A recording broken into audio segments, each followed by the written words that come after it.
Hi guys, welcome to my channel. Today we are going to create a simple login form connected to a database. Kung mapapansin nyo, yung process ay same lang naman ng mga previous video na nakita nyo.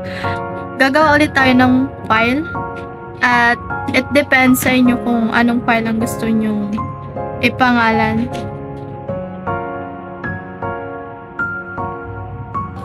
Isisave nyo pala yung file sa XAMPP htdocs para gumana yung code.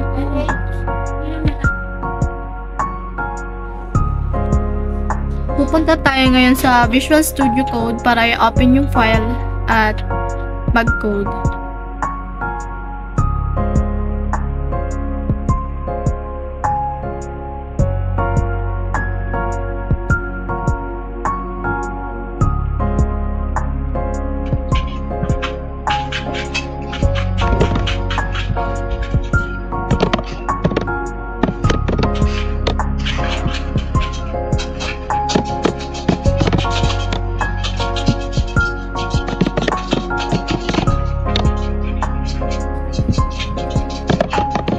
PHP po yung gagamitin natin na file kasi gagamit tayo ng XAMPP saka PHP admin.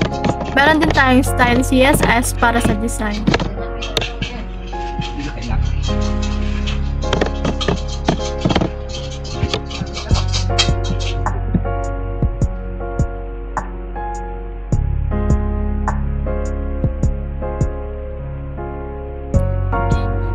Sinave ko na po yung mga files sa notepad kasi tapos ko na po itong gawin. At yan, copy-paste na lang po tayo para di na po tayo mahirapan.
Then after i-copy lahat, huwag kalimutang i-save.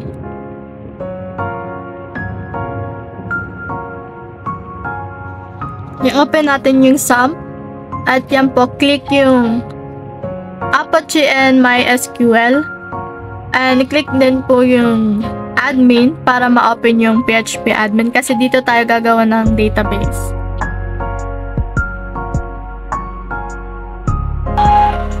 Pwede po kayong maglagay ng kahit anong pangalan ng database nyo.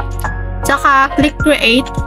And then, maglagay din kayo ng table name kung para saan yung table na gagawin nyo. Sa akin po nilagay ko dito users kasi yung mga user na magla-login sa login form ko, dito papasok.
din natin mag-login kung gagana. Tsaka log out din after.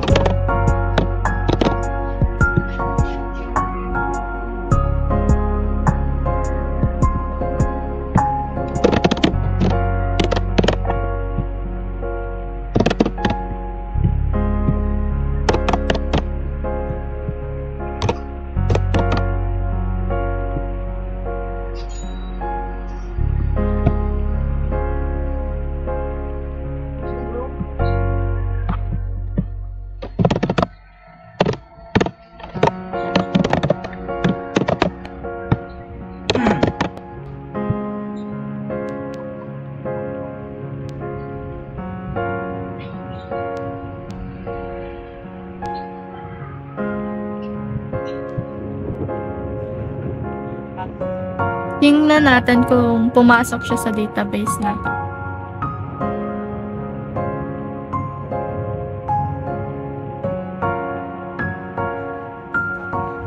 Ayan po, gumagana siya kasi nakikita nyo po, nandyan po yung nilagin ko kanina.